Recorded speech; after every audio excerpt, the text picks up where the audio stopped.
నెల్లూరు జిల్లా వ్యాప్తంగా ఉగాది పండుగ చూసి కనిపిస్తోంది. కొత్త ఏడాదికి స్వాగతం పలుకుతూ భక్తులు తెల్లవారుజాము నుంచే ఆలయాలకు పోటెత్తారు. నెల్లూరులోని ప్రముఖ ఆలయాల్లో పండుగ శోభ ఏ విధంగా ఉంది, భక్తుల రద్దీ ఎలా ఉంది, మరిన్ని వివరాలు మా ప్రతినిధి ప్రేమ్ అందిస్తారు.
పరాభవ నామ సంవత్సర ఉగాది సందర్భంగా రాష్ట్ర వ్యాప్తంగా కూడా ఆధ్యాత్మిక వాతావరణం నెలకొంది. ప్రస్తుతంలోని నెల్లూరులోని ఎంతో ప్రసిద్ధాత చెందినటువంటి రాజరాజేశ్వరి అమ్మవారి దేవస్థానం వద్ద ఉన్నాను. ఈ ప్రాంతం అంతా కూడా భక్తులతో కూడా కిటకిటలాడుతూ ఉంది. ఉదయం నుంచే అమ్మవారిని దర్శించుకునేందుకు భక్తులు కూడా బారిన తిరుగుతున్నారు. ఈ ప్రాంగణం అంతా కూడా భక్తులతో కిటకిటలాడుతుంది. ఈ ఉగాదికి సంబంధించిన కార్యక్రమాలను తెలియజేయడానికి మనతో పాటు ఆలయ ప్రధాన అర్చకులు రఘురావు శర్మ ఉన్నారు. వాళ్ళని అడిగి మరిన్ని విషయాలు తెలుసుకుందాం. స్వామి, చెప్పండి, ఈ యొక్క ఉగాది విశిష్టత ఏమిటి? ఈరోజు శ్రీమాత్రే నమః. ముందుగా భక్తులందరికీ కూడా నూతన సంవత్సర ఉగాది శుభాకాంక్షలు. ఈరోజు విశ్వావసునామ సంవత్సరానికి స్వస్తి పలుకుతూ, పరాభవనామ సంవత్సరానికి స్వాగతం పలుకుతూ అమ్మవారికి ఆలయంలో విశేషమైన నిత్య నైమిత్తికాది పూజా కార్యక్రమాలన్నీ కూడా విశేషంగా జరుగుతూ ఉన్నాయి. భక్తులు కూడా సర్వదర్శనం కోసం చాలా సేపటి నుంచి కూడా క్యూలలో ఉన్నారు. అందరికీ కూడా చక్కగా దర్శనం అవుతోంది అమ్మవారికి. ఈరోజు అమ్మవారు కూడా విశేషమైన అలంకారాల్లో అమ్మవారు దర్శనమిస్తూ ఉన్నారు. చక్కటి బంగారు కవచంతో అమ్మవారు దర్శనమిస్తూ ఉన్నారు. ఈ పరాభవనామ సంవత్సరంలో అందరికి కూడా అన్ని రకాలుగా చక్కటి శ్రేయస్సు, అభివృద్ధి, ఆయుష్య ఆరోగ్యాలు చక్కగా జరుగుతాయి. పరాభవనామ సంవత్సరాల్లో అందరూ కూడా కొంచెం భయపడుతూ ఉన్నారు. పరాభవనామ సంవత్సరం అంటే ఇబ్బందికరంగా ఉంటుంది. అలాంటిది ఏమీ లేదు. ఈ సంవత్సరం వారం ప్రారంభమే గురువారంతో ప్రారంభమైంది కాబట్టి, గురువు దీనికి అధిపతి కాబట్టి ఉత్తమమైన ఫలితాలన్నీ కూడా చక్కగా గురువు ఇస్తాడు. తర్వాత ఆదిత్యాది నవగ్రహాది దేవతలందరూ కూడా ఉత్తమ ఫలితాలు ఇస్తారు ఈ సంవత్సరం. అలాగే చక్కటి వర్షాలు పడతాయి. అలాగే కాస్త ఎండలు అధికంగా ఉన్నా త్వరగా ఎండలు తగ్గిపోయి సకాలంలో వర్షాలు కురుస్తూ చక్కగా రైతులకు ఎటువంటి ఇబ్బంది లేకుండా చక్కటి మంచి పంటలు పండుతాయి. అలాగే ఈ సంవత్సరం అకాల వర్షం కూడా తక్కువగానే ఉంటుంది. అన్నీ కూడా సకాలంలో చక్కటి వర్షాలు కురుస్తూ ఉంటాయి. కాబట్టి భగవంతుడి దయ వల్ల అన్నీ కూడా ఈ సంవత్సరం ప్రకృతి చక్కగా ఉంటూ భక్తులందరినీ కూడా అమ్మవారు చక్కగా చూస్తూ విశేషమైన ఫలితాన్ని ఇస్తుంది. కాబట్టి ఏ సంవత్సరం ఎటువంటి ఫలితాలు ఉన్నా జాతకరీత్యా, మనిషికి గోచారరీత్యా అనేక రకాలుగా విశేషమైన ఫలితాలు అన్నీ కూడా ఉంటూ ఉంటాయి. ఎన్ని రకాల ఫలితాలు దుష్ప్రభావాలు ఉన్నా మంచి ప్రభావం ఉన్నా నిత్యం దైవారాధన చేయడం, దైవనామస్మరణ చేయడం, అమ్మవారి నామ సంకీర్తన చేయడం అమ్మవారిని దర్శించుకోవడం, అమ్మవారి దగ్గరున్న మేరువుని శ్రీచక్రాన్ని దర్శించుకోవడం వల్ల మన జాతకరీత్యాల గోచార ఫలితాలమైన కర్మలన్నీ తొలగిపోయి చక్కగా ఈ సంవత్సరం అంతా అందరికీ చక్కగా ఉంటుంది. కాబట్టి అలాగే ఈ సంవత్సరం పరిపాలనలో కూడా బాగా పరిపాలన చక్కగా జరిగి ఎంతో రాష్ట్రం కూడా విశేషంగా ఇప్పటికే అభివృద్ధి చెందుతోంది. ఇంకా కూడా చక్కటి అభివృద్ధి కార్యక్రమాలు జరుగుతాయి. అందరూ కూడా చక్కటి మంచి ఉద్యోగాలు వచ్చే అవకాశం కూడా ఈరోజు గురువారంతో మొదలైంది. కాబట్టి బృహస్పతి అనుగ్రహం వల్ల విద్యార్థులకి ఉత్తమమైన ఫలితాలు వస్తాయి. అలాగే నిరుద్యోగులకు ఉద్యోగాలు రావడం కానీ అలాగే అన్ని అభివృద్ధి పథకాలు చక్కగా జరుగుతాయి. కాబట్టి రాష్ట్రం చక్కగా ఎప్పుడూ కలికా చల్లగా ఉంటుంది. కాబట్టి అందరూ కూడా అమ్మవారి నామస్మరణ చేస్తూ అమ్మవారి యొక్క ప్రార్థన చేస్తూ చక్కగా ప్రతినిత్యము ఒక 11 సార్లు శ్రీమాత్రే నమః శ్రీమాత్రే నమః శ్రీమాత్రే నమః అని ఒక 11 సార్లు రోజు నామస్మరణ చేస్తే మన జాతకరీత్యా గోచారరీత్యా ఉన్న తెలుసో తెలియని దోషాలన్నీ కూడా చక్కగా తొలగిపోయి అమ్మవారి యొక్క నామస్మరణ వల్ల అంతా శుభం జరుగుతుంది. కాబట్టి దైవారాధన వల్ల అన్ని దోషాలు తొలగిపోయి నిత్యం శుభం జరుగుతుంది. శుభం. సాధారణంగా ఉగాది పచ్చడి అంటే ఉగాది పచ్చడిలోని 6 రుచులు మానవ జీవితానికి ఎలాంటి సందేశం ఇస్తారు సార్? చక్కగా ఈరోజు షడ్రుచులతో కలిసిన ఉగాది పచ్చడిని భగవంతుడికి నివేదన చేస్తాం. కాబట్టి ఇవంతా కూడా ప్రకృతి పురుషుడికి ఇష్టమైన పదార్థం. కాబట్టి ప్రకృతిలో ఈరోజు నుంచి వసంత ఋతువు ప్రారంభమవుతుంది.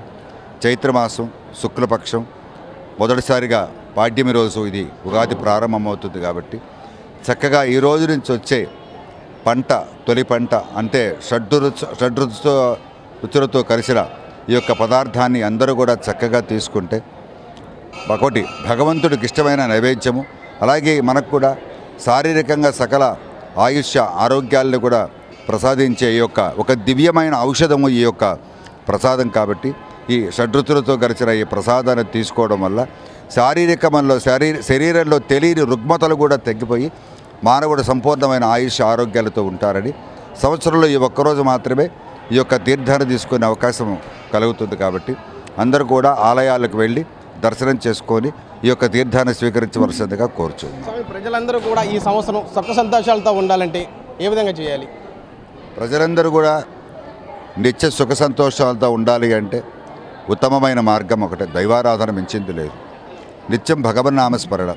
నిద్రలేచి మన యొక్క కాలకృత్యాలన్నీ చక్కగా తీర్చుకున్న తర్వాత స్నానమైన తర్వాత భగవంతుడి దగ్గర కూర్చొని నిత్య భగవన్నామస్మరణ చేయడం, అమ్మవారికి సంబంధించిన మంత్రాలన్నీ కూడా అమ్మవారికి సంబంధించిన విశేషమైన మూలమంత్రాలన్నీ కూడా వారికి తెలిసి ఉంటే ఉపాసనా పరులైతే ఉపాసన చేయడం, దేనివారు చక్కగా ఓం శ్రీమాత్రే నమః శ్రీమాత్రే నమః శ్రీమాత్రే నమః అంటూ అమ్మవారి యొక్క నామాన్ని 10 సార్లు రోజుకు స్మరణ చేసినా సరే మన జాతక చక్రంలో ఉన్న అన్ని దోషాలు తొలగిపోయి అమ్మవారు నిత్యం శుభం కలుగుతుంది. కాబట్టి వారి యొక్క పంచాంగంలో శ్రవణంలో వారి యొక్క నక్షత్రాలకి ఆ యొక్క రాసులకి ఏ ఫలితాలు ఎలా ఉన్నాయి, ఆ యొక్క ఫలితాల్లో ఏదైనా చెడు ఫలితాలు ఏదైనా ఉంటే వాటికి సంబంధించి ఆ యొక్క నక్షత్రాలకు సంబంధించిన దేవతల్ని ఏ విధంగా ఆరాధన చేస్తే విశేషమైన ఫలితం వస్తుంది.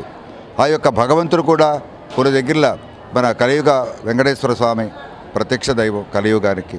అలా ఏ దోషం ఉన్న వాళ్ళైనా సరే ఒకసారి మన కలియుగ ప్రత్యక్షమైన వైకుంఠ భగవంతుడిని వెంకటేశ్వర స్వామిని దర్శించుకోవడం, అలాగే సంవత్సరంలో ఒక పర్యాయం యతీశ్వరుడిని దర్శించుకోవడం వల్ల జాతక సంబంధమైన సర్వదోషాలు తొలగిపోయి అన్నీ కూడా చక్కగా శుభం కలుగుతుంది. కాబట్టి ఎవరు కూడా జాతక సంబంధమైన గోచార సంబంధమైన దోషాలు ఉన్నాయని వాటి వల్ల ఏదో సంవత్సరాల్లో ఫలితాల్లో ఇబ్బంది వస్తుందని ఎవరు కూడా ఇబ్బంది పడాల్సిన పనిలేదు.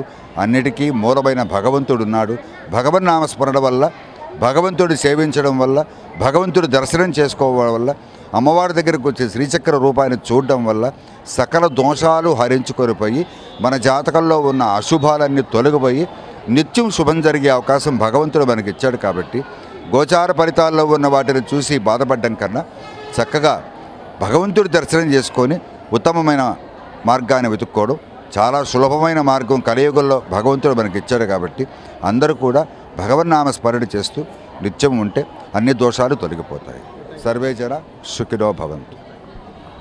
మొత్తంగా చూసుకున్నట్లయితే నెల్లూరు జిల్లా వ్యాప్తంగా కూడా ఆలయాలన్నీ కూడా కిటకిటలాడుతుంది. స్వామివారిని దర్శించుకునేందుకు భక్తులు ఉదయం నుంచే బారున తీరుతూ స్వామివారికి ఉగాది పచ్చళ్ళు సమర్పిస్తూ తమ యొక్క కోరికలను కుటుంబ సమేతంగా కోరుకుంటూ ఉన్నారు. అదేవిధంగా ఆలయాలన్నీ కూడా పచ్చని తోరణాలతో మామిడి ఆకులతో కూడా ఒక ఉగాది పండుగను ఉట్టిపడేలా కూడా భక్తులను ఆకర్షించే విధంగా కూడా ఆలయ కమిటీ నిర్వాహకులు ఏర్పాటు చేశారు. అదేవిధంగా ఎండ తీవ్రతను దృష్టిలో ఉంచుకొని కూడా ఆలయ ప్రాంగణం అంతా కూడా మంచినీటి సౌకర్యాలు వంటివి కల్పించారు. ఇక ఉగాది పర్వదినాన్ని పురస్కరించుకొని ఈ ఏడాది పరాభవ నామ సంవత్సరం సందర్భంగా కూడా సంవత్సరంలో కూడా సమయానికి ఎండలు వానలు అదేవిధంగా కూడా రైతులు పాడి పంటలతో కూడా సుఖ సంతోషాలతో ఉంటారని చెప్పేసి స్వామివారు మనకు తెలియజేసినటువంటి పరిస్థితి. ఇది ప్రస్తుత పరిస్థితి. వీడియో జర్నలిస్ట్ జోషితో ప్రేమ్, నెల్లూరు నుంచి.